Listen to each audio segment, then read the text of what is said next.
Assalamualaikum warahmatullahi wabarakatuh. Alhamdulillahilladzi an'ama alaina bi anwa'i ni'amihil kamilah. Wassalatu wassalamu ala sayyidina Muhammadin muqtada jami'il ummah wa ala alihi wa ashabihi wa man tabi'ahum bi ihsanin ila yaumil qiyamah. Qala Allah Ta'ala fi kitabihil mubin. A'udzu billahi minasyaitonir rajim. Bismillahirrahmanirrahim.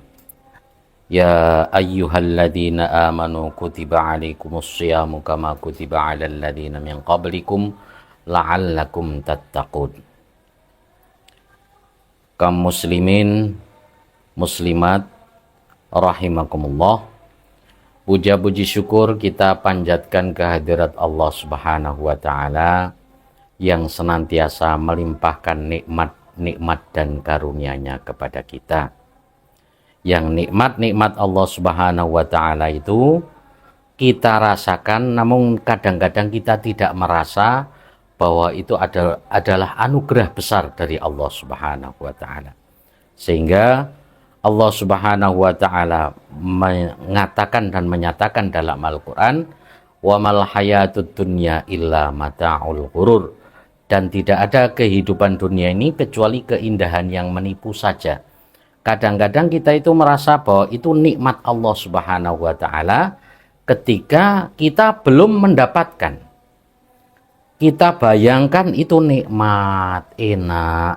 Kadang-kadang ketika sudah dapat, biasa-biasa saja. Itu adalah sifat manusia kita. Maka perhiasan yang menipu artinya tipuan saja. Dunia itu kadang-kadang enaknya dibayangkan saja.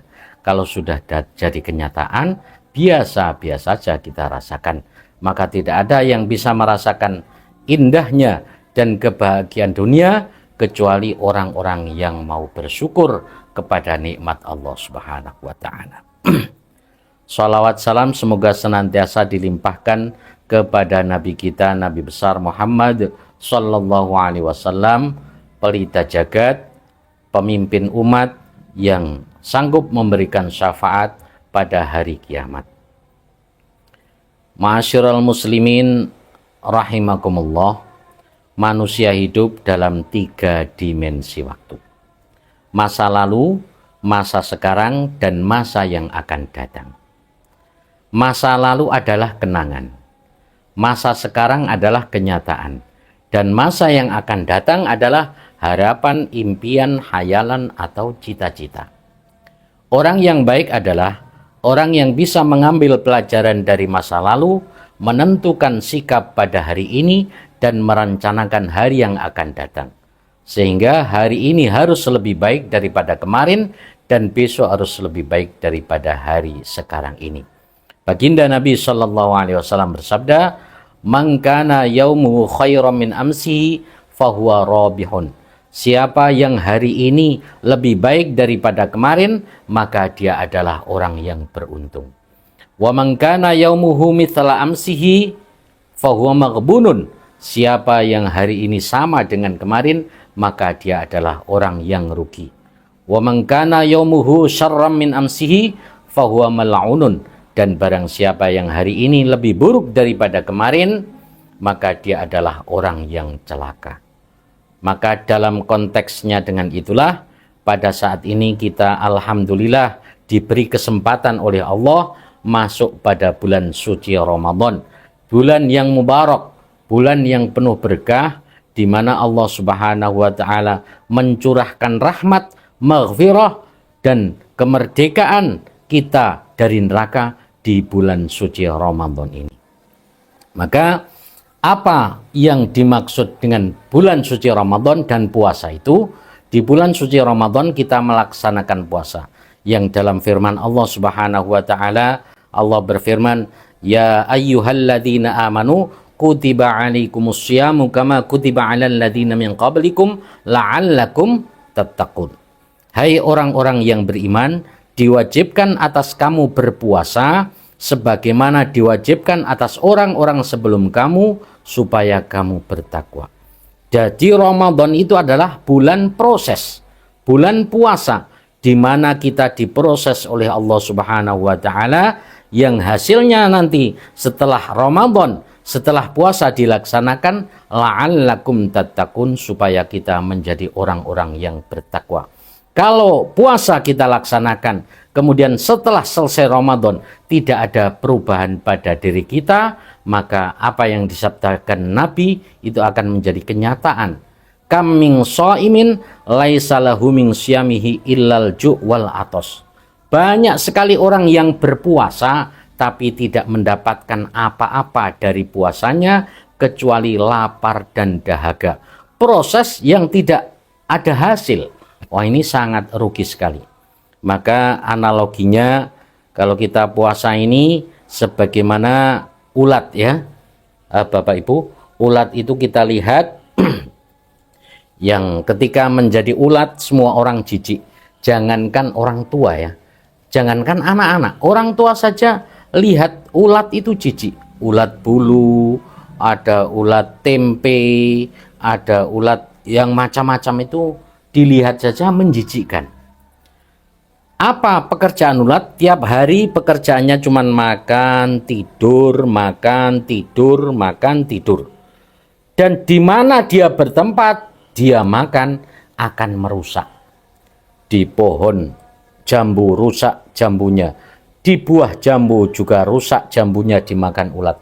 Bahkan di dalam pete, jengkol, pohon apapun kalau ditempati ulat, maka ulat itu akan merusak dimanapun dia bertempat. Ini adalah ulat. Dan ulat itu nggak mau tersinggung. Ada orang yang nyenggol dikit saja ulat, ya kan? Itu kulitnya langsung gatal, bahkan bisa melentung itu karena kena ulat. Nah, ini ulat. Ini kalau manusianya modelnya makan tidak peduli haram, nggak peduli halal, semuanya akan disantapnya dimanapun dia berada, merusak saja, dan dia tidak mau tersinggung sedikit saja, mudah sakit hati, tidak hati-hati, tidak jaga hati, dan mudah sakit hati. Ini adalah sikap ulat. Ulat yang begitu itu, kemudian ulat ini berpikir, Masya Allah, hidup saya kenapa seperti ini? Hari-hari berjalan, waktu berganti, hari berganti. Tiap hari saya cuma makan, tidur, merusak dimanapun saya berada, kok membuat kerusakan saja. Wah, tidak boleh saya semacam ini. Wah, ini ada kesempatan bulan Ramadan. Nah, ya, kalau manusia kan bulan Ramadan, saya harus puasa. Maka ulat ini pun akhirnya sadar, taubat, dan melakukan puasa.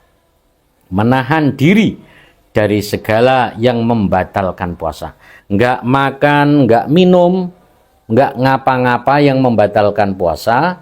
Nah, ini kalau kita 1 bulan, ulat itu nggak buka, nggak sahur. 1 bulan penuh itu.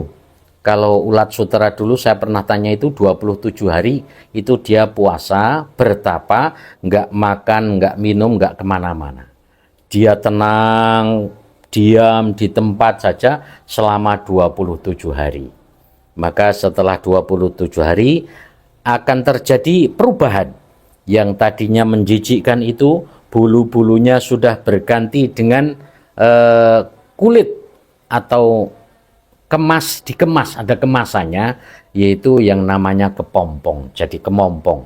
Kalau waktu jadi ulat menjijikkan, ketika jadi kepompong nggak mandi saja sudah mengkilat itu, Bapak Ibu sekalian. Akhirnya jadilah kepompong. Kalau masa kecil saya juga belum ada mobil remote, mainan, belum ada mainan yang lain, itu mainannya kepompong itu, masa kecil saya dulu. Pompong dipegang, kemudian ada lagunya itu. Lagunya itu, entung di lor di kidul, bapak ni agek macul, mbok ni agek tandur ala entung. Nah, ini kepompongnya itu gila-gilu kanan kiri itu. Lagunya yaitu di lor di kidul, bapak ni agek macul, mbok ni agek tandur. Nah, ini kalau manusianya berproses dari manusia yang durjana angkara murka, makanannya nggak peduli haram, nggak peduli halal, Wis ora berduli mbuh watu, mbuh brangkal, mbuh kasur, mbuh wungkal, mbuh sepatu, mbuh sandal, semuanya diuntal, semuanya dimakan, tapi kemudian dia bertapa. Kemudian dia puasa, setelah puasa berubah menjadi kepompong itu. Kepompong itu sudah mengkilat, dan kalau dinyanyikan itu dia gini, kalau orangnya itu dia sudah mau berzikir kepada Allah Ta'ala. La ilaha illallah, la ilaha illallah, la ilaha illallah. Maka kepalanya kanan kiri kanan kiri. Biasa orang berzikir kan begitu ya. Nah itu kepompong. Setelah jadi kepompong, ulat ini pun tidak berhenti sampai segitu. Wah, belum bisa kalau saya hanya cuman bisa zikir saja. Saya harus bisa memberi manfaat. Khairun nas anfa'uhum linnas. Sebaik-baik manusia yang paling bermanfaat bagi manusia yang lain. Maka dilanjut terus puasanya, tapanya si ulat ini tadi. Sampai akhirnya berubahlah menjadi kupu-kupu. Yang tadi ketika jadi kepompong belum bisa terbang, tapi timbul kemudian sayap menjadi kupu-kupu. Sayapnya pun gambarnya indah, terbang ke atas. Kalau dia berada di taman, kupu-kupu itu akan menambah keindahan taman itu. Sementara kalau taman banyak ulat, menjijikkan orang yang datang. Tapi ketika sudah jadi kupu-kupu, maka taman banyak kupu-kupu, makin indah rasanya taman tersebut. Inilah kemudian makanannya yang dulu ketika jadi ulat itu haram halal semuanya dimakan, semuanya diembat. Ketika jadi kupu-kupu dia cari sari pati bunga, mencari makanan yang halal thayyibah, halal betul, bahkan sangat bermanfaat, yaitu madu. Itu makanan daripada kupu-kupu tersebut. Itulah analogi daripada ulat itu yang tadinya tidak bisa kesinggung, sekarang jadi kupu-kupu sudah terbang ke atas, memberi manfaat kepada yang lain. Nah, kita bagaimana proses puasa kita sekarang ini, yaitu menahan segala keinginan-keinginan itu. Nanti setelah selesai Ramadan, hendaknya bagaimana menjadi jiwa yang bertakwa, karakter berubah menjadi lebih baik. Karena sesungguhnya nafsu itu lemahnya dengan lapar dan haus. Ketika dikisahkan bahwa Allah Subhanahu wa Ta'ala menciptakan akal kita, maka akal ditanya oleh Allah, ya aqlu man ana wa man anta. Hai akal, siapa aku dan siapa kamu? Maka akal menjawab, anta rabbi wa ana abduka. Ya Allah, engkau adalah Tuhanku dan saya adalah hambamu ya Allah. Kemudian udah Allah, akal ditanya, jawabannya langsung benar. Kemudian Allah Subhanahu wa Ta'ala menciptakan dan nafsu ditanya oleh Allah, ya nafsu man ana wa man anta.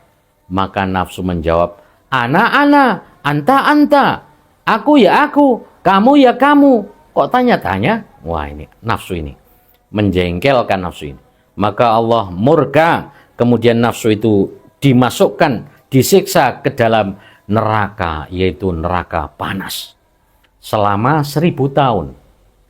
Setelah 1000 tahun diambil lagi, ditanya lagi nafsu, ya nafsu man ana wa man anta. Siapa aku, siapa kamu? Nafsu menjawab, ana anta, aku ya aku, kamu ya kamu. Maka Allah murka lagi, dimasukkan ke dalam neraka dingin membeku. Nafsu ini disiksa selama 1000 tahun di neraka dingin, kemudian diambil lagi, ditanya lagi, ya nafsu man ana wa man anta. Hai nafsu, siapa aku, siapa kamu? Nafsu masih bersikukuh, ana anta. Itu nafsu. Memang nafsu ini akhirnya dimasukkan oleh Allah ke dalam neraka. Siksaan ini adalah siksaan neraka lapar dan haus. Maka diceritakan baru 40 hari nafsu sudah teriak-teriak, ampun, saya kapok, saya tobat. Itu ditanya, diambil oleh Allah, Ya nafsu, man ana wa man anta. Hei nafsu, siapa aku, siapa kamu? Maka nafsu baru menjawab, anta rabbi wa ana abduka. Engkau adalah Tuhanku dan aku adalah hambamu. Ini nafsu ini melemahkannya. Pakai ribuan tahun disiksa ini nggak mempan, disiksa panas dingin nggak mempan, tapi lemahnya nafsu adalah dengan lapar dan dahaga. Oleh karenanya kita menahan lapar, yang artinya imsak, saum, puasa itu adalah al-imsak anil muftirat, yaitu menahan segala yang membatalkan puasa. Imsak, saum, siam itu sama. Menahan itu tadi. Iya. Nah, sekarang itu kok banyak ini Pak Ustadz yang katanya imsak itu nggak perlu, nggak pakai imsak-imsakan. Wah, itu sungguhnya imsak yang sudah ditetapkan di negara kita khususnya, yaitu ada 10 menit sebelum subuh, sebelum adzan subuh, kita itu kalau di bulan puasa ada waktu imsak. Itu latar belakangnya gimana? Kenapa kok ada waktu imsak begitu? Ini perlu kita kaji kembali. Bahwa sesungguhnya batas waktu kita makan minum sahur itu sampai kapan? Baginda Nabi Shallallahu Alaihi Wasallam bersabda, wa kulu washrabu hatta yu'adzina ibnu ummi maktum. Dan makanlah, minumlah kamu sampai ibnu ummi maktum memperdengarkan azan. Nah, itu batasnya ketika ibnu ummi maktum azan, maka sudah jangan makan dan minum, itu kan itu. Nah, perlu kita ketahui bahwa pada zaman Rasulullah, bahkan sampai sekarang di Mekah, di Madinah itu azan itu ada 2. Azan yang pertama kalau dulu adalah azannya Sayyidina Bilal, yaitu azan sebelum waktu subuh, menjelang hampir pagi, tapi masih malam hitungannya. Maka dalam hal ini baginda Nabi Shallallahu Alaihi Wasallam bersabda, la yamna'annakum min sahurikum adzanu Bilal. Jangan mencegahmu dari sahurmu adzannya Bilal. Inna Bilalan yu'adzinu kana yu'adzinu bilail. Karena Bilal itu adzan ketika waktu malam. Jadi adzannya 2, yang pertama adzannya Bilal, yang kedua adzannya Abdullah bin Ummi Maktum. Yang menjadi batas atau waktu fajar shadiq adalah adzannya Abdullah bin Ummi Maktum. Maka ketika adzan Abdullah bin Ummi Maktum, hendaknya berhenti kita makan, minum, dan kemudian kita mulai berpuasa. Kemudian ada sahabat Zaid bin Sabit, beliau berkata bahwa tasaharna ma'a Rasulillahi sallallahu alaihi wasallam.